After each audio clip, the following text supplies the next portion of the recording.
are here today for Jewish Online Magazine with Paul Charney, who is the new chairman of the Zionist Federation, and myself, Maxine Elias. I'm a Jewish mum. I've got lots of questions to ask, so thank you for your time today. Thank you for having me. Paul, you've got a really varied life. So you started in South Africa. That's right. You then made Aliyah. That's right. You became a lieutenant in the IDF. Yes. And then you came to England to do law. Yes. Tell us a little bit about that. How did you end up working for the Zionist Federation from Israel, from South Africa? Yes.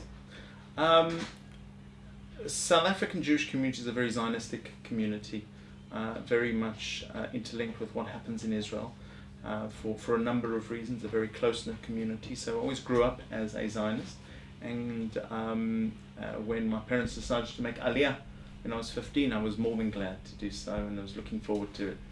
At age 15, I made Aliyah and went to school, finished school at a local school in Ranana, Ostrovsky School, a Hebrew school. I also went to an art school in Ramat HaSharon, and very much enjoyed the culture and fit in so much with Israeli society and loved everything about it. A lot of my friends then chose whether to go back to South Africa or go overseas and study. We had the choice at that late stage whether to do the army or not, but for me, very Zionistic, I chose to do the army and was recruited into the tank platoon, 188, which you'll know as being the same one as Gilad Shalit. So for me, it was very personal, Gilad Shalit, the entire incidents. I then stayed on in the army. I became a lieutenant, and I used to train young troops, and I stayed on as a lieutenant, dealing with new recruits, training soldiers before they would go into West Bank or Gaza in different circumstances, and stayed on for about 4.5 years in the army, and decided that that was enough, and I wanted to get on with my career. Like most Israelis, their careers are stalled.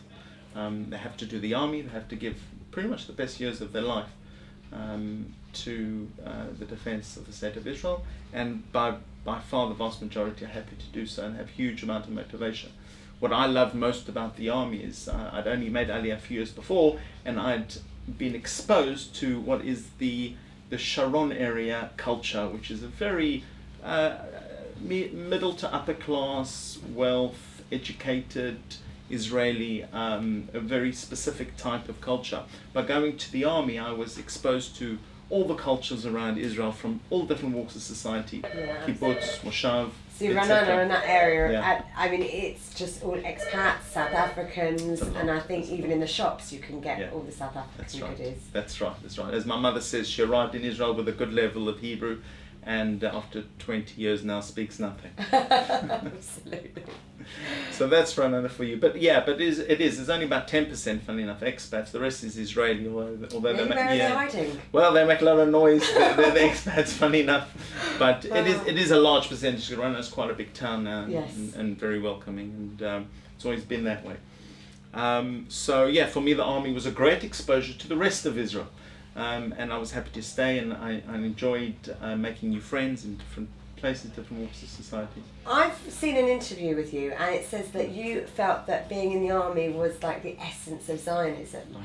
Whereas for me, I think of the army as, well, I'm coming from two perspectives. One, I think it's an obligation I think children should do for their country, but the other thing is for their parents. I mean, I've got a nephew who is from I can't even pronounce it, Ostrovsky. They live in Ranana, and he's actually on the border of Gaza now. He's 19 years old, and his mum is an English lady living in Ranana who is sitting at home waiting for that phone call to say, "I'm coming home, Mum."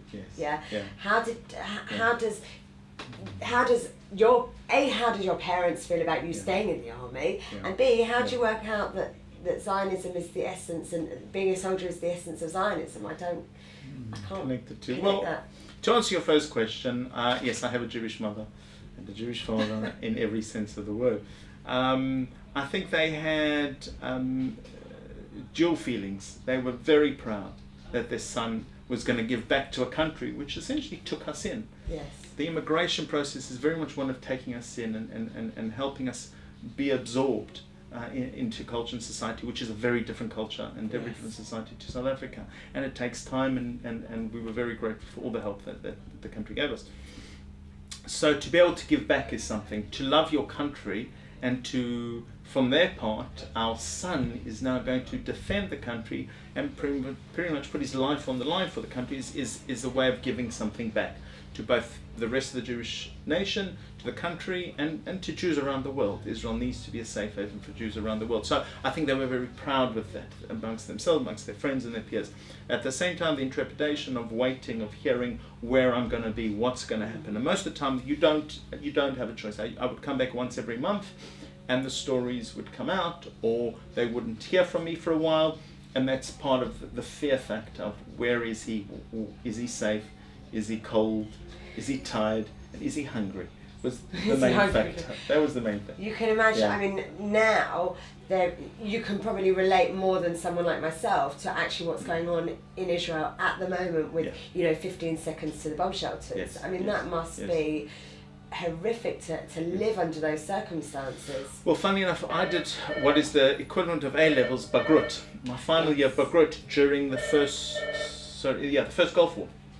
So we had sirens and raids for scuds at the time, so you'll know what it's like. We had to each get our gas masks and walk everywhere we were with our gas masks. We had to seal a room, and every time the sirens would go off, you would run and scatter to this room with all the different stories that everybody has to tell. It doesn't matter where you are. And it's a sense of unity. The fear is there, but it's a communal feel. You gather strength from the people around you, that you're not alone, that you're with an entire nation who's going through the same thing and suffering, and if anything ever happened, you'd have the support of everybody around you. And that safety was a huge factor in So would you say to anyone that's watching now, the fact that we're in a different country doesn't mean that we can't actually join in with that sense of community and sense of support? That's and is there anything specific that we can do to enlighten the people in Israel, to let them know that we're here and we're helping? Is there anything we can do? Well, certainly everybody's got family and cousins, and just to let them know that we're here, we're thinking of them, and we pray and hope that they can come through everything safely, and if there's any support that we can give and we can help. I've spoken to an Israeli recently who said to us, funny enough, what the Zionist Federation does on an advocacy level, who've told us that we're fighting 2 wars, and you're on the front line of one of those wars, and we appreciate everything you're doing because we don't have access to the media and all that. So they know that we're fighting and we're defending them, and for them that's a huge thing, and it makes them feel better.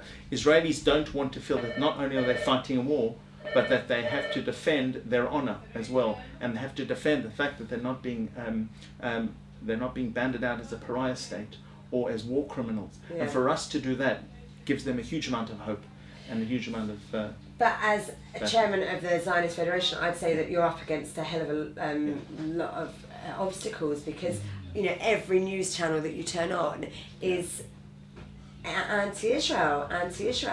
What channels would you even recommend us to watch? Because that is just, I flick over and I think, that's not the Israel I know, and that's not. I don't really understand what's going on. If I'm looking into it, and I'm hearing so many different versions of events.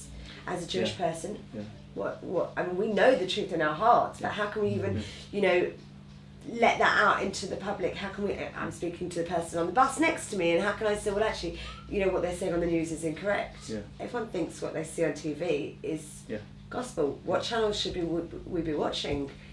What arguments should we be having with people? Well, I mean, it's a big question, and I think first of all, we need to recognise that the hasbara, or the advocacy that's coming from Israel and from outside of Israel, is much better than it was last time in Cast-Led. And I think our message is getting across better. We're much better organised. Israel is better organised, better placed. It knows who to reach, who to tell, who to speak to, the journalists on that side. So I think we're doing better this time than we did last time around. So from that perspective, that's a good thing. Secondly, with regard to TV stations and news media channels, there are, in our opinion, only very few who are totally biased and unobjective, and who will never really look at Israel as being a state worth defending itself. It will always see itself as, they will always see Israel as a pariah state. But a lot of the other news channels are just misinformed. Okay. And our job is to get out there and inform them, give them the facts, let them know there is another side, and these are the reasons why we do what we do. So that's very important as well. And we've seen a change in those media stations from relaying what is normally the Palestinian line to, hold on, there is another side of the story, and this is why Israel are doing it. There is a reason behind it. It's not just Israel is power hungry and a human rights offender. So that message is getting out there. On an individual basis, what we can do is, whenever we see misinformed news channels, media, or individuals, for example, if you're online and reading the Telegraph or the Guardian, for example, write a letter, blog, comments, make comments online, write a letter to your MP. These are things that if everybody does, how MPs, for example, look at the letters that they receive is not so much the content, which they do read, but more so the amount, the quantity of letters. Okay. If there are 100 letters saying one thing and 1,000 letters saying the opposite side, they're just going to look at the quantity. So write to your MP, even if it's 2-3 lines saying, I support Israel's right to defend itself, please make this clear in Parliament, or whatever you want to do. It doesn't have to be elaborate, it doesn't have to be new, and you don't have to be have a background in media to do that. Anyone can do that. I mean, you just need to go online. You just need to find out the correct email addresses, and that's not difficult. You find out who you want to write to. You write to them, and you maybe get your voice heard. That's right.